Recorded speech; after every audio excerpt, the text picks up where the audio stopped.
Welcome. Can I turn this on? Maybe? All right. Can people hear in the back? Can you guys hear me? Is the mic on? No? Maybe you can ask them to turn it on.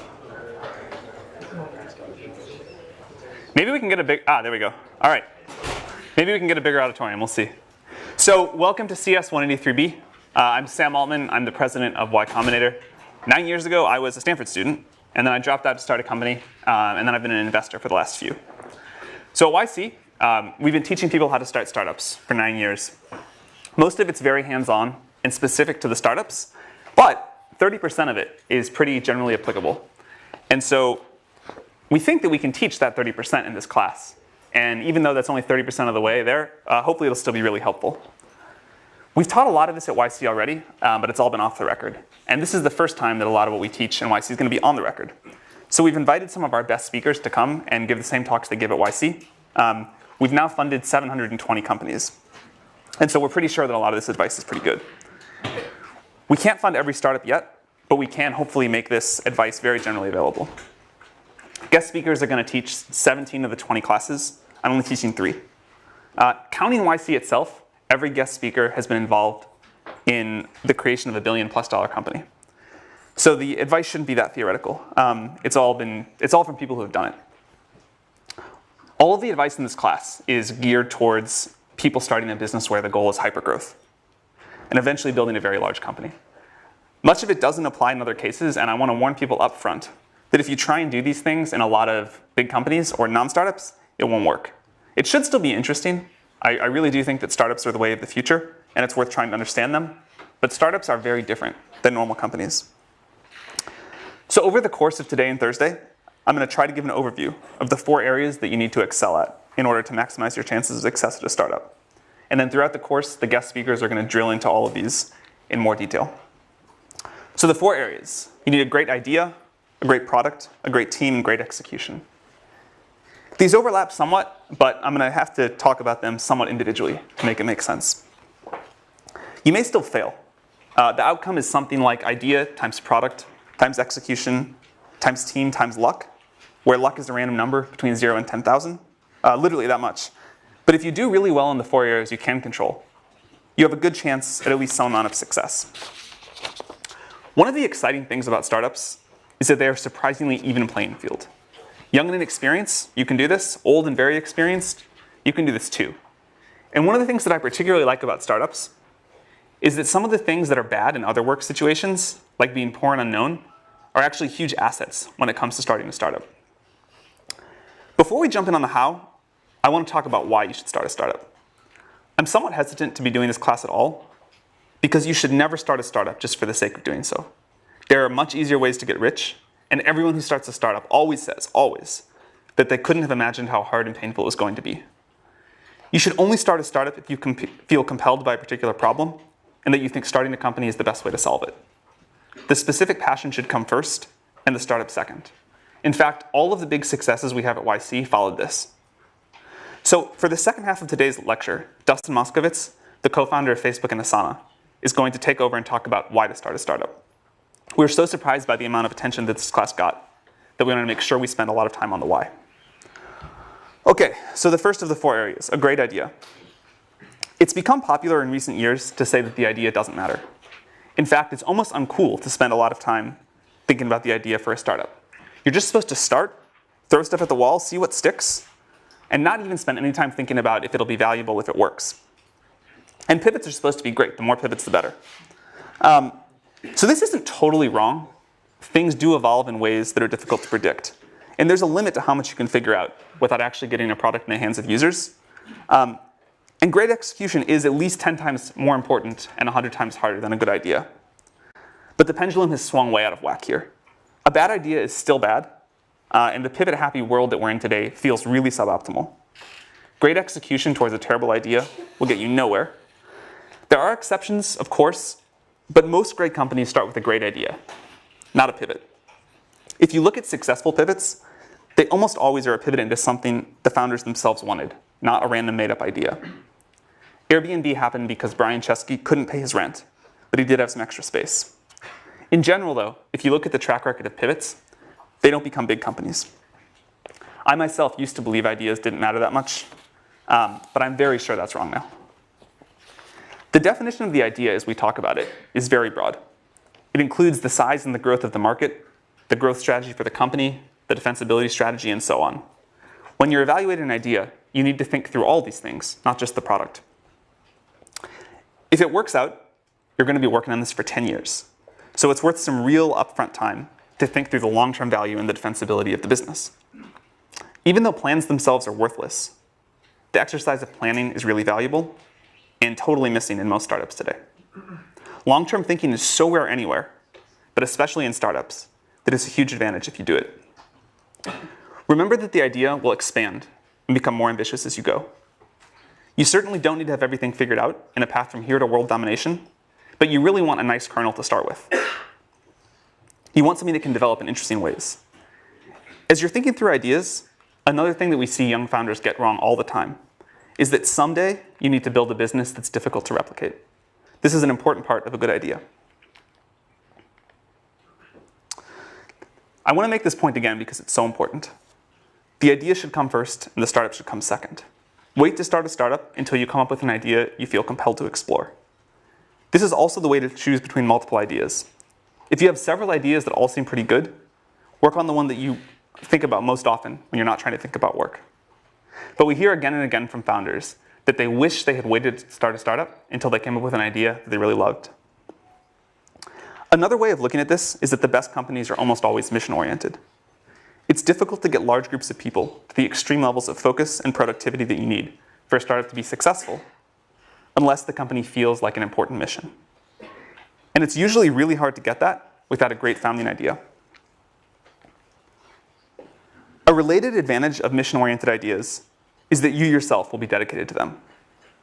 It takes years and years, usually a decade, to create a great startup.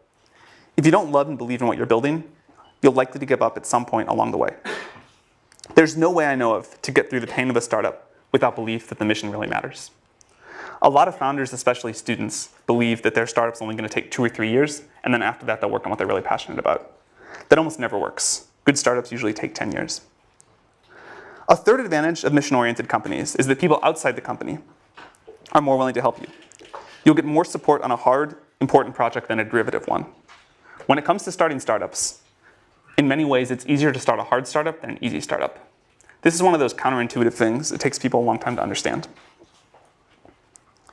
It's difficult to overstate how important being mission-driven is, so I want to emphasize it one last time. Derivative companies, companies that copy an existing idea with very few new insights, don't excite people, and they don't compel the teams to work hard enough to be successful. Paul Graham is going to talk about how to get startup ideas next week. It's something that a lot of founders struggle with, but it's something I believe you can get better at with practice, and it's definitely worth trying to get better at. The hardest part about coming up with great ideas is that the best ideas often look terrible at the beginning. The 13th search engine, and without all the features of a web portal, most people thought that was pointless. Search was done, and anyway, it didn't matter that much. Portals were where the value was at. The 10th social network, and limited only to college students with no money, also terrible. MySpace had won, and who wants college students as customers? Or a way to stay on strangers' couches. That just sounds terrible all around. These all sounded really bad, but they turned out to be good. If they had sounded really good, there would have been too many people working on them. As Peter Thiel is going to discuss in the 5th class, you want an idea that turns into a monopoly. But you can't get a monopoly in a big market right away. Too much competition for that. You have to find a small market in which you can get a monopoly and then quickly expand. This is why some great startup ideas look really bad at the beginning. It's good if you can say something like, today, only the small subset of users are going to use my product, but I'm going to get all of them. And in the future, almost everyone will use my product. Here's the theme that's going to come up a lot. You need conviction in your own beliefs and a willingness to ignore others' naysaying. The hard part is that this is a very fine line. There's right on one side of it and crazy on the other. But keep in mind that if you do come up with a great idea, most people are going to think it's bad. You should be happy about that. It means they won't compete with you. This is also a reason why it's not usually dangerous to tell people about your idea. The truly good ideas don't sound like they're worth stealing.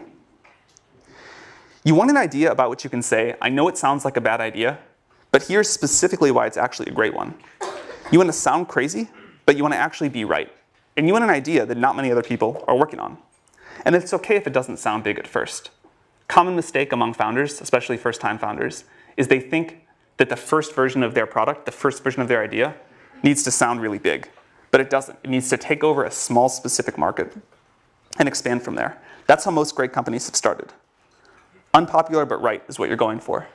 You want something that sounds like a bad idea, but is a good idea. You also really want to take the time to think about how the market's going to evolve. You need a market that's going to be big in 10 years. Most investors are obsessed with the market size today, and they don't think at all about how the market's going to evolve. In fact, I think this is one of the biggest systemic mistakes that investors make. They think about the growth of the startup itself.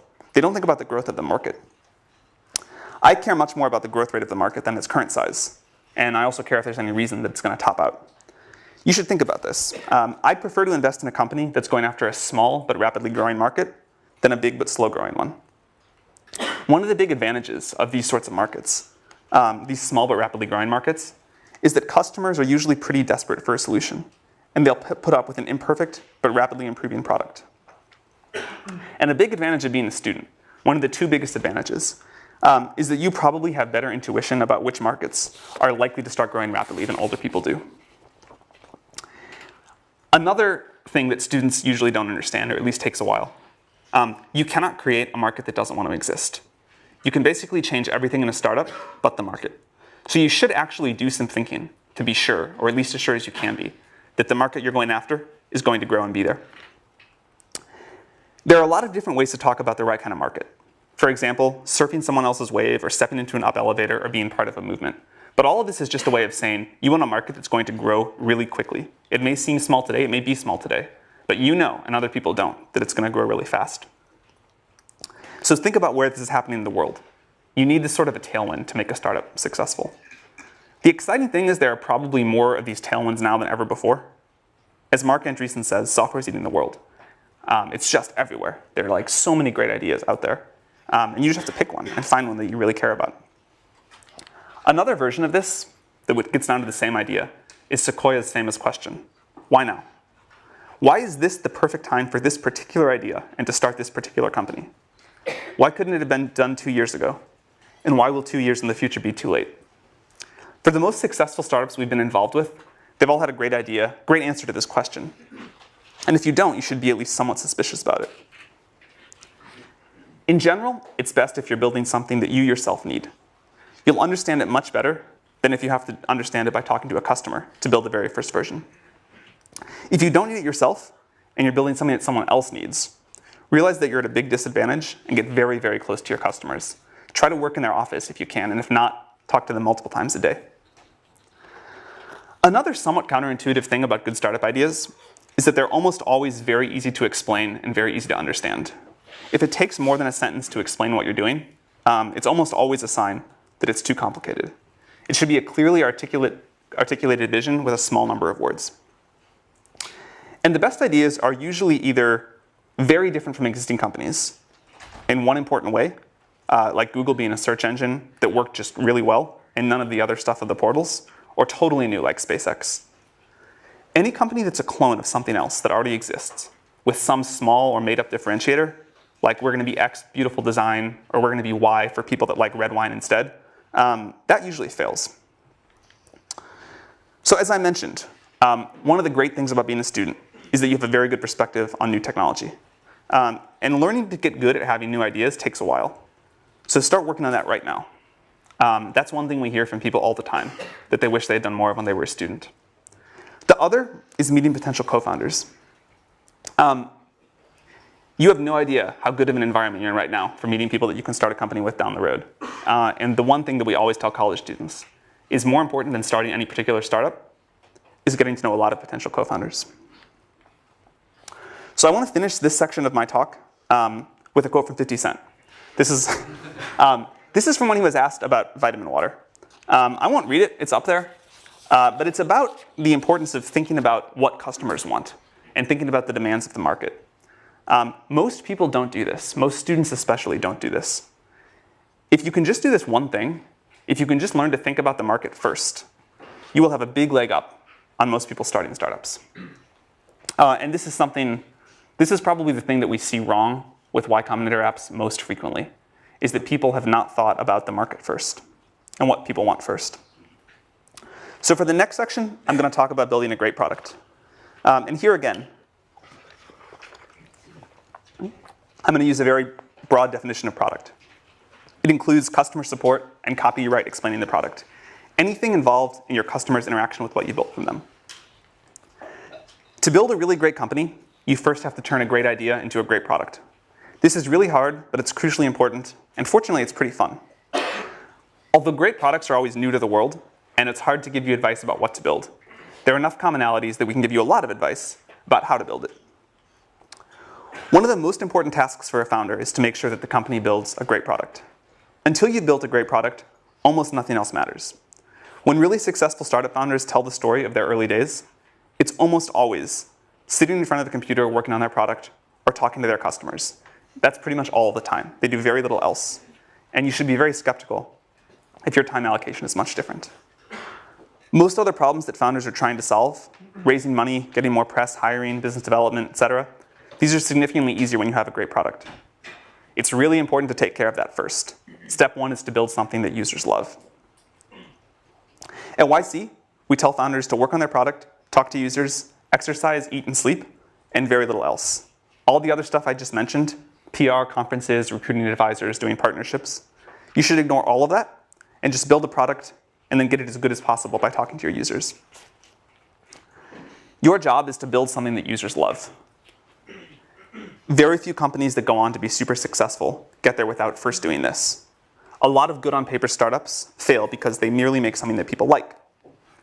Making something that people want, but only a medium amount, is a great way to fail and not understand why you're failing. So these are the two jobs. Something that we say at YC a lot is that it's better to build something that a small number of users love than a large number of users like. Of course, it'd be best to build something that a small number of users love, but opportunities to do that for V1 are rare, and they're usually not available to startups.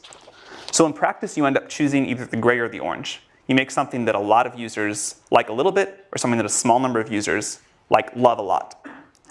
And this is a very important piece of advice. Build something that a small number of users love. It's much easier to expand from something that a small number of people love to something that a lot of people love than from something that a lot of people like to a lot of people love. If you get this right, you can get a lot of other things wrong. If you don't get this right, you can get everything else right, and you'll probably still fail. So when you start on a startup, this is the only thing you need to care about until it's working. Should we explain that again? Sure. So you have a choice in a startup. The best thing of all worlds would be to build a product that a lot of people really love. In practice, you can't usually do that because a big company, if there's an opportunity like that, Google or Facebook will do it. So there's a limit to the area under the curve of what you can build. And you can either build something that a lot of users like a little bit, or you can build something that a small number of users love a lot. And the total amount of love is the same. It's just a question of how it's distributed. And there's this law of conservation of how much happiness you can put into the world with the first product of a startup. And so startups always struggle with which of those two they should go. And they seem equal, right? Because the area under the curve is the same. But we've seen this time and again that they're not, and that it's so much easier to expand. Once you've got something that some people love, you can expand that to something that a lot of other people love. But if you only get ambivalence or sort of weak enthusiasm, and then try to expand that, you'll never get up to a lot of people loving it. So the advice is find a small group of users and make them really love what you're doing. Does that make sense? All right. One way that you know when this is working is that you'll get growth by word of mouth. If you make something people love, people will tell their friends about it. This works for consumer products and enterprise products as well. When people really love something, they tell their friends about it, and you'll see organic growth. If you find yourself talking about how it's okay that you're not growing because there's a big partnership that's going to come save you or something like that, it's almost always a sign of real trouble. Sales and marketing are really important, and we're going to have 2 classes on them later. But if you don't have some early organic growth, then your product probably isn't good enough yet. A great product is the secret to long-term growth hacking. You should get that right before you worry about anything else. It doesn't get easier to put off making a great product. If you try to build a growth machine before you have a product that some people really love, you're almost certainly going to waste your time. Breakout companies almost always have a product that's so good that it grows by word of mouth. Over the long run, great products win. Don't worry about your competitors raising a lot of money and what they may do in the future. They probably aren't very good anyway. Very few startups die from competition. Most die because they themselves fail to make something users love. They spend their time on other things. So worry about this above all else. Another piece of advice to make something that users love, start with something simple. It's much, much easier to make a great product if you have something simple. Even if your eventual plans are super complex, and hopefully they are, you can almost always start with a smaller subset of the problem than whatever you think is the smallest. And it's hard to build a great product, so you want to start with as little surface area as possible. Think about the really successful companies and what they started with. Think about products that you really love. They're generally incredibly simple to use and especially to get started using. The first version of Facebook was almost comically simple. The first version of Google was just an ugly web page with a text box and 2 buttons, but it returned the best results, and that's why users loved it. The iPhone is far simpler to use than any smartphone that ever came before it, and it was the first one that people really loved. Another reason that simple's good is because it forces you to do one thing extremely well, and you have to do that to make something that people love.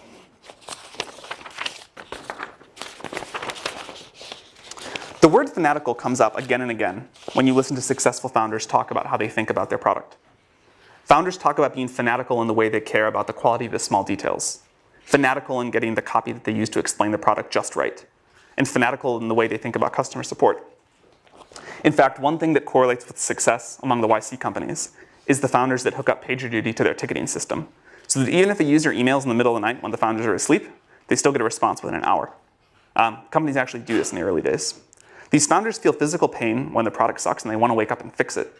They don't ship crap, and if they do, they fix it very, very quickly. And it definitely takes some level of fanaticism to build a great product. You need some users to help with the feedback cycle. But the way to get those users is manually. You should go recruit them by hand. Don't do things like buy Google Ads in the early days to get initial users. You don't need very many.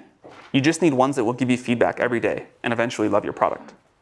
So instead of trying to get them on Google AdWords, just find a few people in the world that will be good users, recruit them by hand. Ben Silbermann, when everyone thought Pinterest was a joke, recruited the initial Pinterest users by chatting up strangers in coffee shops. He really did. He just walked around Palo Alto and said, will you please use my product? He also used to run around the Apple store in Palo Alto, and he would set all the browsers to the Pinterest homepage real quick before they caught him and kicked him out. So then when people walked in there, they're like, oh, what is this? This is an important example of doing things that don't scale. If you haven't read Paul Graham's essay on that topic, you definitely should. So get users manually, and remember that the goal is to get a small group of them to love you. Understand that group extremely well, get extremely close to them. Listen to them, and you'll almost always find out that they're very willing to give you feedback. Even if you're building the product for yourself, listen to outside users, and they'll tell you how to make a product they'll pay for. Do whatever you need to make them love you, make them know what you're doing, because they're also going to be the advocates that help you get your next users. You want to build an engine in the company that transforms feedback from users into product decisions. Then get it back in front of the users and repeat. Ask them what they like and what they don't like, and watch them use it. Ask them what they pay for. Ask them if they'd be really bummed if your company went away. Ask them what would make them recommend the product to their friends. And ask them if they've recommended it to any yet. You should make this feedback loop as tight as possible. If your product gets 10% better every week, that compounds really, really quickly. One of the great advantages of software startups is just how short you can make the feedback loop. It can be measured in hours. And the best companies usually have the tightest feedback loops. You should try to keep this going for all of your company's life, but it's really important in the early days. The good news is that all of this is doable. It's hard, it takes a lot of effort, but there's no magic. The plan is at least straightforward, and you will eventually get to a great product. Great founders don't put anyone between themselves and their users. The founders of these companies do things like sales and customer support themselves in the early days. It's critical to get this loop embedded in the culture. In fact, a specific problem that we always see with Stanford startups for some reason is that the students try and hire sales and customer support people right away. And you've got to do this yourself. It's the only way. You really need to use metrics to keep yourself honest on this. It really is true that the company will build whatever the CEO decides to measure. If you're building an internet service, ignore things like total registrations. Don't talk about them. Don't let anyone in the company talk about them. And look at growth in active users, activity levels, cohort retention, revenue, net promoter scores, these things that matter. And then be brutally honest if they aren't going in the right direction. Startups live on growth. It's the indicator of a great product. So this about wraps up the overview on building a great product. I want to emphasize again that if you don't get this right, nothing else we talk about in the class will matter. You can basically ignore everything else that we talk about until this is working well. On the positive side, this is one of the most fun parts of building a startup. So I'm going to pause here. I'll pick back up with the rest of this on Thursday. And now we're going to have Dustin talk about why you should start a startup. Thank you for coming, Dustin. Sure. But yeah, so Sam asked me to talk about why you should start a startup. There's a bunch of reasons you might have. And there's a bunch of common reasons that people have that I hear all the time for why you might start a startup. It's important to know like what reason is yours, because some of them only make sense in certain contexts. Some of them will actually like lead you astray. You may have been misled by the way that Hollywood or the press likes to romanticize entrepreneurship. So I want to try and like illuminate some of those potential fallacies so you guys can make the decision in a clear way. And then I'll talk about the reason I like best for actually starting a startup. It's very related to a lot of what Sam just talked about. But surprisingly, I don't think it's the most common reason. Usually people have one of these other reasons, or they just want to start a company for the sake of starting a company. So the four common reasons, just to enumerate them, are it's glamorous, you'll get to be the boss, you'll have flexibility, especially over your schedule, and you'll have the chance to have bigger impact and make more money than you might by joining a later stage company. So, okay, you guys are probably pretty familiar with this concept. When I wrote the Medium post, which a lot of you guys read a year ago, I felt like the story in the press was a little more unbalanced. Entrepreneurship just got romanticized quite a bit. The movie The Social Network came out, had a lot of sort of like bad aspects of what it's like to be an entrepreneur, but mainly sort of painted this picture of like there's a lot of partying and you kind of move from like one brilliant insight to another brilliant insight, and really made it seem like this like really cool thing to do.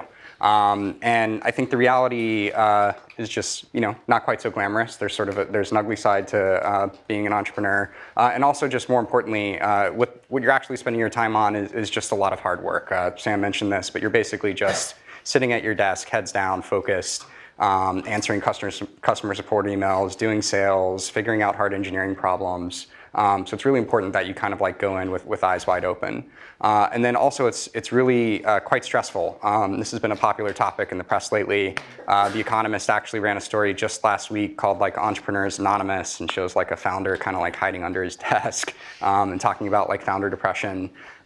This is like a very real thing. Like, let's be real. If you start a company, it's going to be extremely hard. Why is it so stressful? So a couple reasons. One is you've got a lot of responsibility.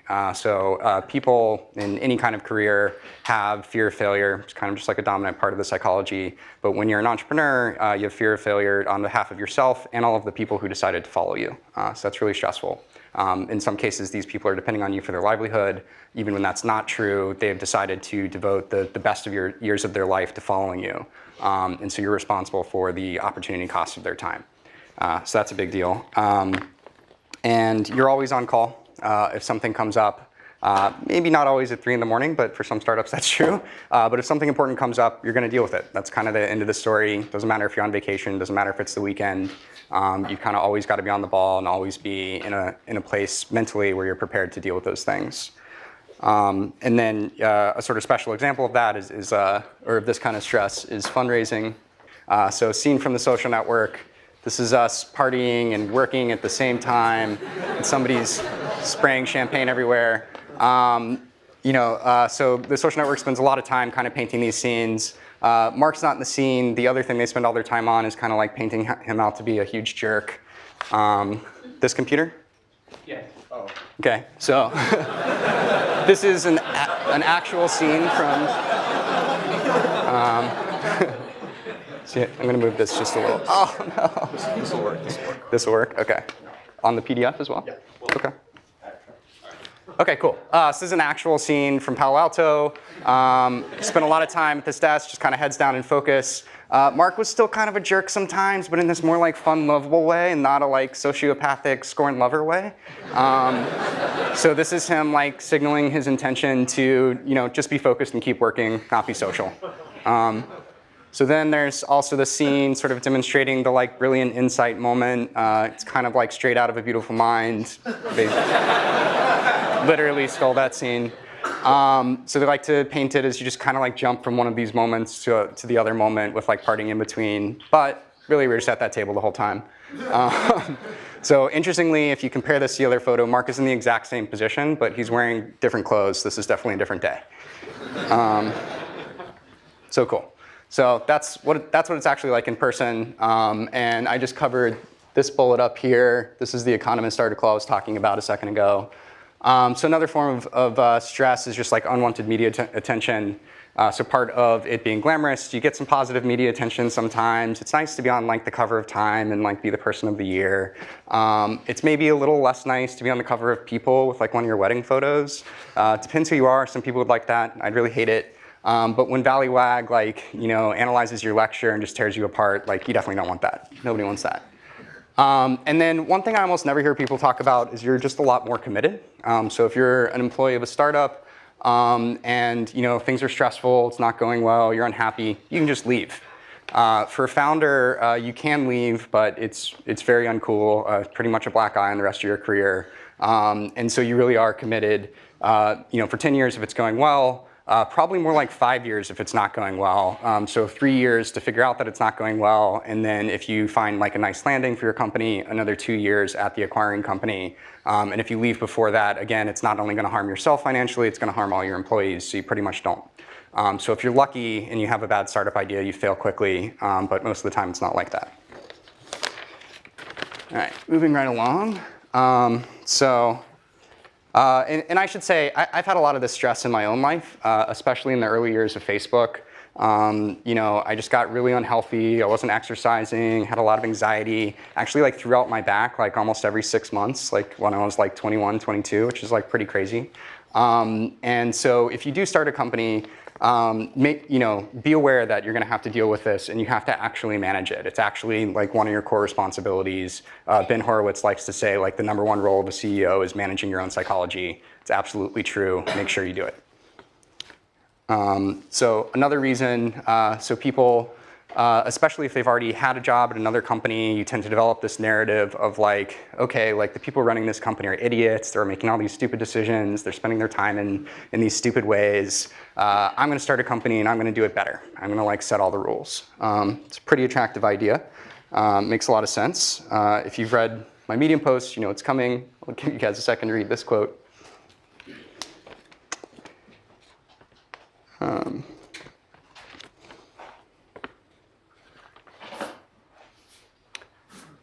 Cool. So this really resonates with me. And one thing I'd point out is, the reality of these decisions is pretty nuanced. The people you thought were idiots probably weren't idiots. They probably just had like a really difficult decision in front of them, and people pulling them in multiple directions. So the most common thing I have to spend my time on and focus my energy on as a CEO is like the problems that like other people are bringing to me, the other priorities that people create. And it's usually in the form of a conflict. People want to go in different directions, or like customers want different things. And like I might have my own opinion about that. But really the game I'm playing is like, who do I disappoint the least? And like just trying to like navigate all these difficult situations. And even on a day-to-day basis, I might come in on Monday and like have all these grand plans for like how I'm going to improve the company and what I'm going to spend my time on. But then if like an important employee is threatening to quit, that's what I'm spending my time on. That's my #1 priority. So a subset of you're the boss is you have flexibility. You have control over your own schedule. This is a really attractive idea. So here's the reality, another Phil Liven quote. So this really resonates with me as well. And some of the reasons for this, again, you're always on call. So maybe you don't intend to work all parts of the day, but you might not get to control which ones. You're a role model. This is super important. So if you're an employee of a company You might have some good weeks, you might have some bad weeks, some weeks when you're low energy, maybe you want to take a couple extra days off. That's really bad if you're an entrepreneur. Like your team will really signal off what you're bringing to the table. And so if you take your foot off the gas, so will they. You're always working anyway. So if you're really passionate about an idea, it's just going to like pull you to keep working on it. If you're working with great investors, if you're working with great partners, they're going to want to be working really hard. They're going to want you to be working really hard. And again, you're going to want to work really hard. So some companies like to tell the story about you can have your cake and eat it too. You can have like 4-day work weeks maybe. If you're Tim Ferriss, maybe you can have a 12-hour work week. It's a really attractive idea.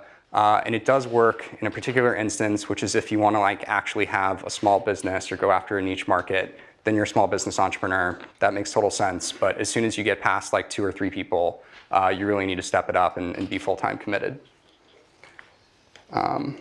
Cool. So this is the big one. So this is the one I hear the most, especially like candidates applying to Asana. They tell me, I'd really like to work for a much smaller company or start my own because then I have a much bigger slice of the pie. I'll have much more impact on how that company does, and I'll have more equity, so I'll make more money as well. So let's examine when this might be true. So I'll explain these tables. They're a little complex, but let's focus on the left first. So this is just explaining Dropbox and Facebook. These are their current valuations. And this is how much money you might make as employee number 100 coming into these companies, especially if you're like a relatively experienced engineer, like you have like 5 years of industry experience. You're pretty likely to have an offer that's around 10 basis points. So if you joined Dropbox a couple years ago, the upside you'd have already locked in is about 10 million. There's plenty more growth from there if you believe in the company. If you joined Facebook a couple years into its existence, you made $200 million. This is a huge number. And if you, even if you joined Facebook as employee number 1,000, so you joined it in like 2009, you still made $20 million. That's a giant number. And that's how you should be benchmarking when you're thinking about what might I make as an entrepreneur. So moving over to the table on the right, these are 2 theoretical companies you might start. So Uber for pet sitting, pretty good idea. If you're really well suited to this, you might have a really good shot at building a $100 million company. And then your share of that company is pretty likely to be about 10%. This certainly fluctuates. Some founders have a lot more than this, some have a lot less. But after multiple rounds of dilution, multiple rounds of option pool creation, you're pretty likely to end up about here. If you have more than this, I'd recommend Sam's post on like the equity split between founders and employees. You probably should be giving out more. So basically, if you're extremely confident about building this $100 million business, which is a big ask, it should go without saying that you should have a lot more confidence in Facebook in 2009 or Dropbox in 2014 than you might for a startup that doesn't even exist yet. Then this is worth doing. So if you have a $100 million idea and you're pretty confident you can execute it, I would consider that. If you think you're the right entrepreneur to build Uber for space travel, that's a really huge idea, $2 billion idea. You're actually going to have a pretty good return for that. You should definitely do that. This is also only the value after 4 years, and this idea probably has legs. So definitely go after that. If you're thinking of building that, you probably shouldn't even be in this class right now. You should just go and build that company.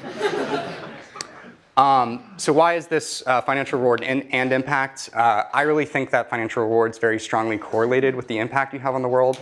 If you don't believe that, let's talk through some specific examples and not think about the equity at all. So why might joining a late stage company actually provide you a lot of impact? You get this force multiplier. They have an existing massive user base. If it's Facebook, it's 1 billion users, or if it's Google, it's 1 billion users. They have existing infrastructure you get to build on. That's also increasingly true for new startups, thanks to like AWS and all these like awesome independent service providers. But you usually get some like proprietary technology and it's all maintained for you. It's a pretty great place to start. And you get to work with a team and they'll help you just leverage your idea into something great. So a couple specific examples. Brett Taylor came into Google as around employee number 1,500, and he invented Google Maps. This is a product you guys probably use every day. I used it to get here, and it's used by hundreds of millions of people all around the world. Didn't need to start a company to do that. did happen to get a big financial reward, but the point is you had massive impact. My co-founder, Justin Rosenstein, joined Google a little later after Brett. He was a PM there, and just as a side project, he ended up prototyping Chat, which used to be a standalone app, as integrated into Gmail, like you see it in the upper right there. And before he did that, like, people didn't even think you could do chat over Ajax or chat in the browser at all. And he just kind of like demonstrated it and showed it to his team, and then they made it happen. And again, this is probably a product most of you use maybe every day. And then perhaps even more impressively, shortly after that, JR left. He became employee round number 250 at Facebook, and he led a hackathon project along with people like Andrew Bosworth and Leah Pearlman to create the like button. So this is one of the most popular elements anywhere on the web, totally changes how people use it. And again, didn't need to start a company to do it, and almost certainly would have failed if he had tried, because he really needed the distribution of Facebook to make it work. So important to keep in mind the context for what kind of company you're trying to start, and like, where will you actually be able to make it happen? So what's the best reason? So Sam already talked about this a little bit, but basically you can't not do it. You're super passionate about this idea. You're the right person to do it. You've got to make it happen. So how does this break down?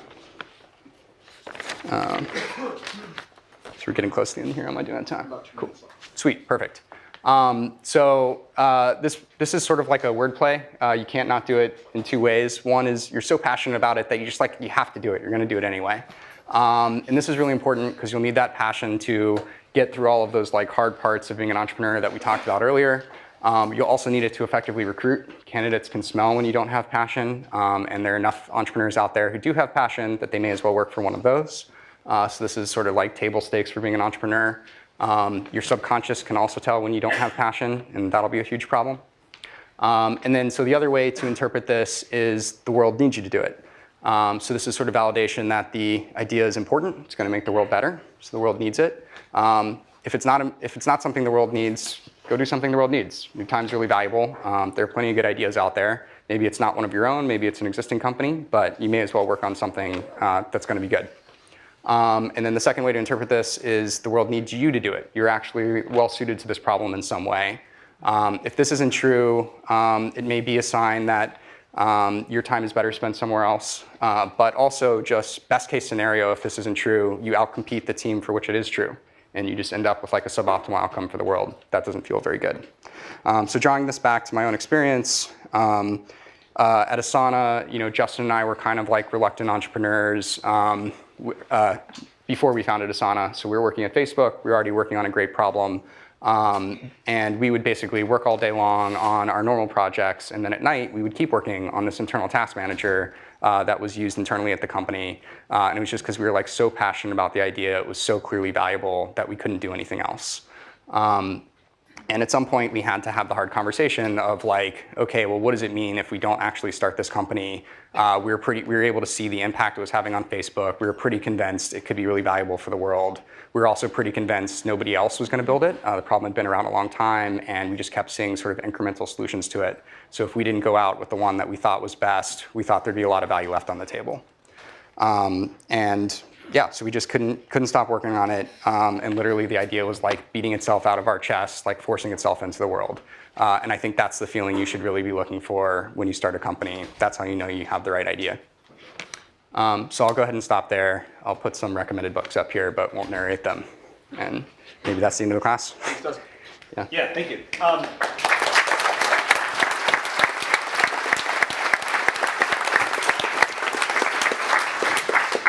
Maybe Dustin can stick around for a few minutes if you have questions for him. And see you Thursday. Thank you.